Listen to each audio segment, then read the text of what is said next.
Good morning. Morning. We continue our Lenten reflections as we move across the desert in the 40 days before Easter. This is a time of deep reflection, a time of noticing, a time of paying attention, a time of learning, a time of change and transformation. Have you seen the news lately?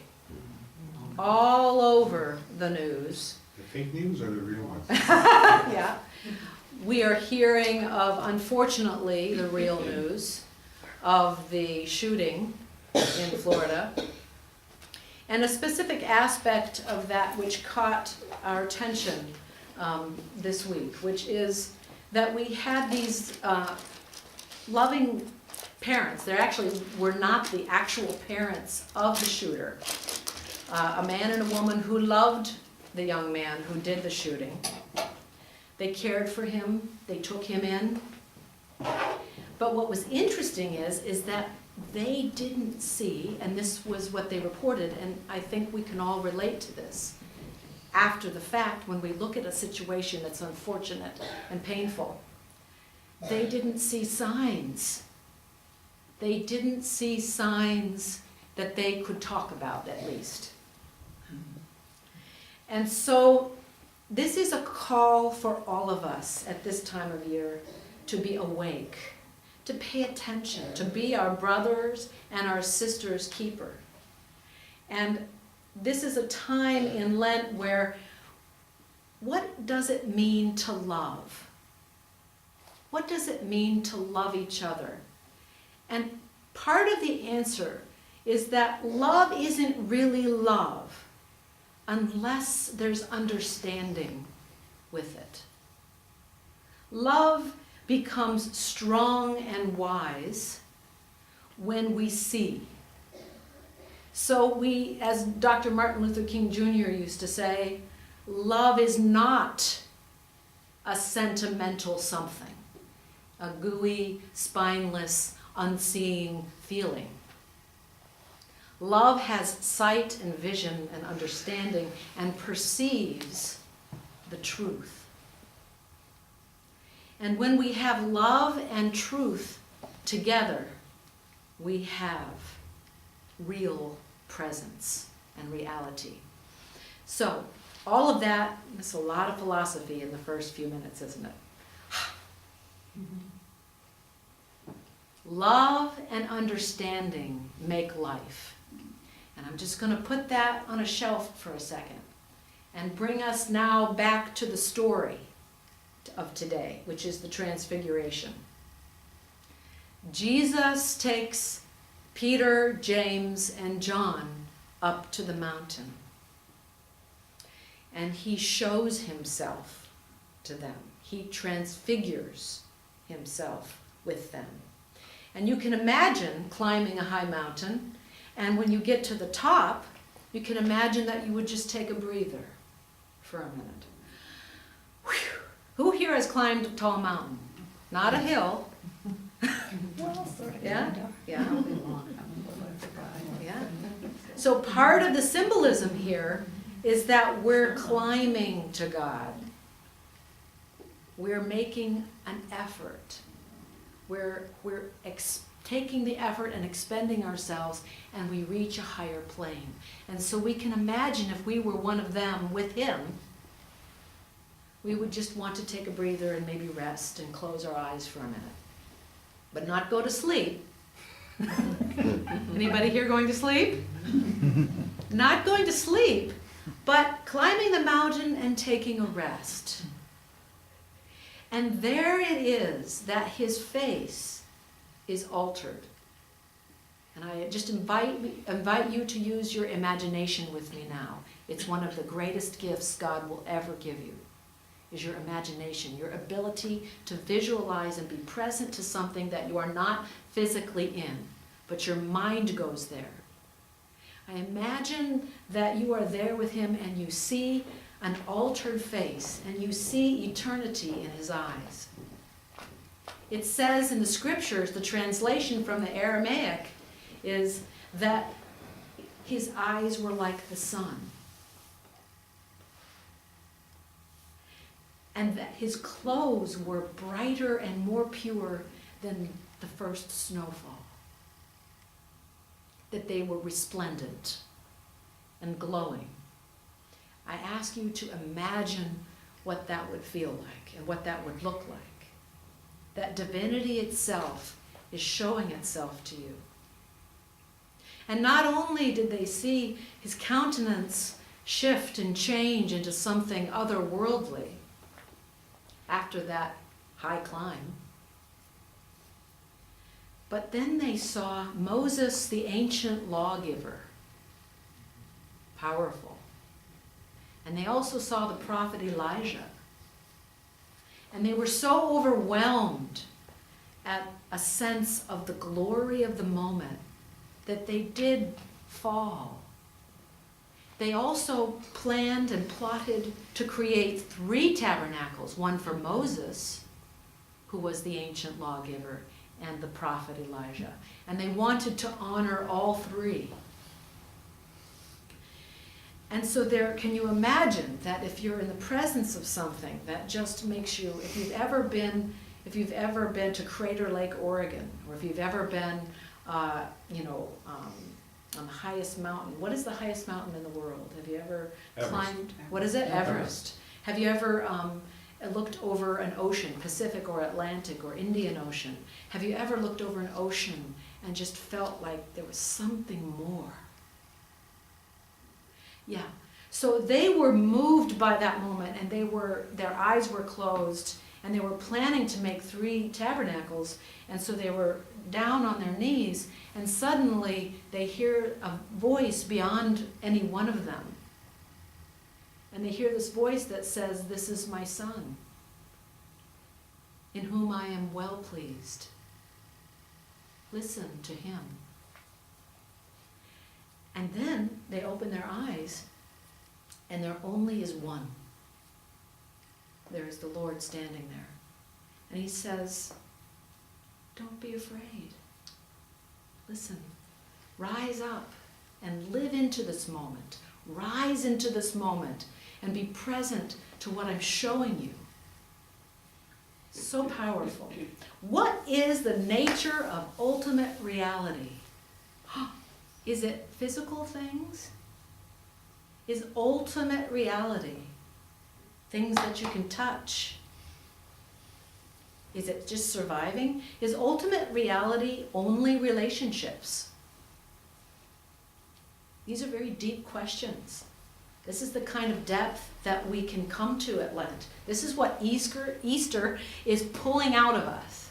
This is what this time of year, springtime, whatever your core beliefs center around, where your meaning is. What is that meaning in you calling out of you? And ultimate reality, according to Emanuel Swedenborg, I invite you to consider that ultimate reality is a perfect harmony or blend of love and wisdom, divine love and wisdom. Remember the story at the start of the message. The parents, and those parents are us. This is not an indictment on them. It's about a lesson we can all learn, about how we not only must love each other, but we must see each other. We must perceive truth in our loving. And so ultimate reality is a blend, a perfect blend of what is love and what is true. And that joyfully creates images of itself in all of creation. So what does all this mean? You're sitting here going, wow, Philosophy 101. What does this mean? What this means is that a mother who loves her child will bake that child a cake because she loves the child and the child loves cake.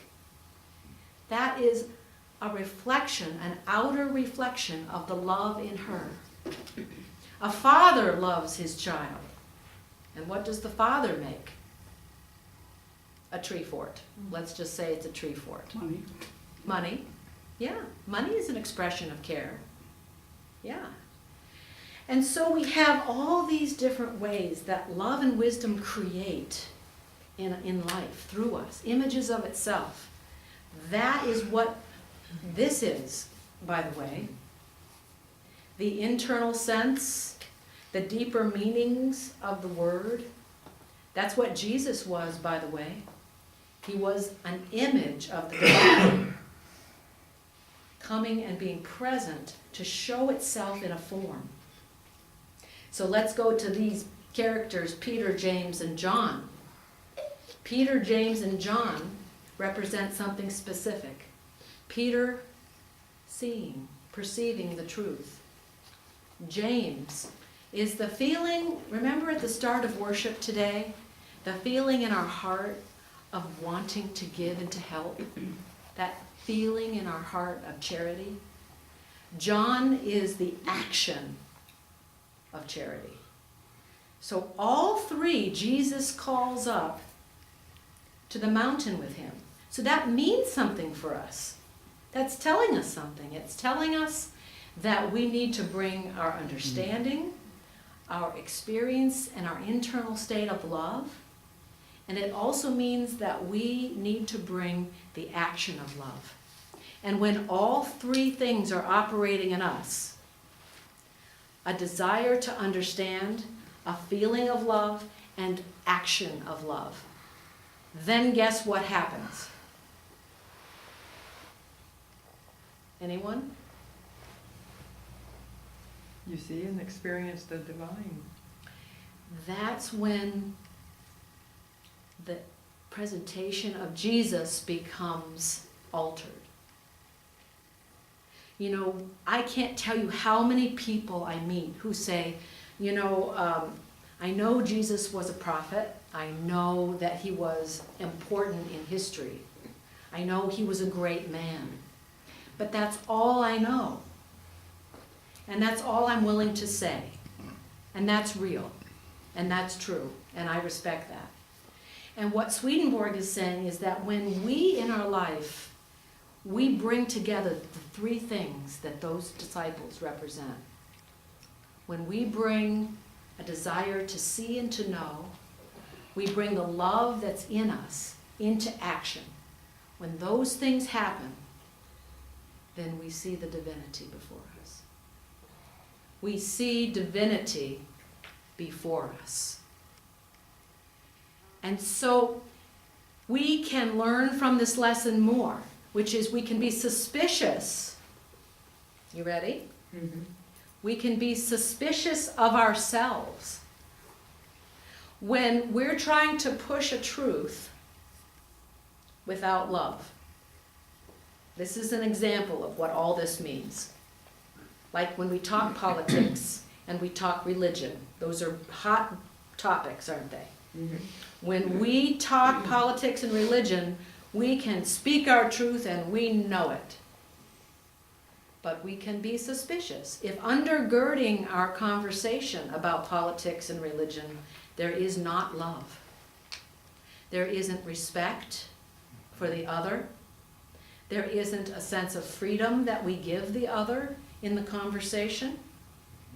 So whether it's a hot topic like religion or politics, or whether it's family dynamics or whatever it is, philosophy, whatever you think your truth is, if love undergirds it, God will appear.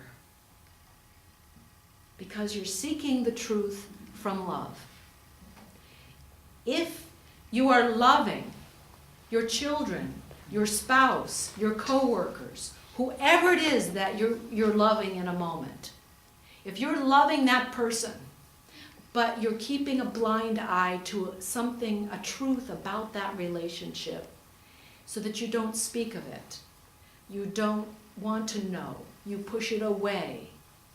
If you're loving, but you're not seeing, and you refuse to see, and we think of any circumstance as parents, you are, where your child is doing something and you want to just love them, but you don't really want to call them to tough love, then it's not really love. If you love somebody and you want to enable them with money and with hugs and you're always welcome at my home, and they're in a severe crisis of addiction, and you don't call them to that moment and say, I want to help. You need help. So again, we see love and truth in a perpetual dance in this life. And everything that happens is a reflection or an image of those two dynamics in all of life. And that's God in all of life, seeking to bring us both a sense of love and understanding. And so as Lent comes, we can experience these resplendent images, these realities of the divine that come to us as we strive to be the best we can be, to love and to see each other, and to bring what we see and we feel into action. John the Baptist, repent, the kingdom of heaven is at hand. Repent means look within. Look at the ways in which we can love with truth more fully. And then we might have this Easter a resurrection within.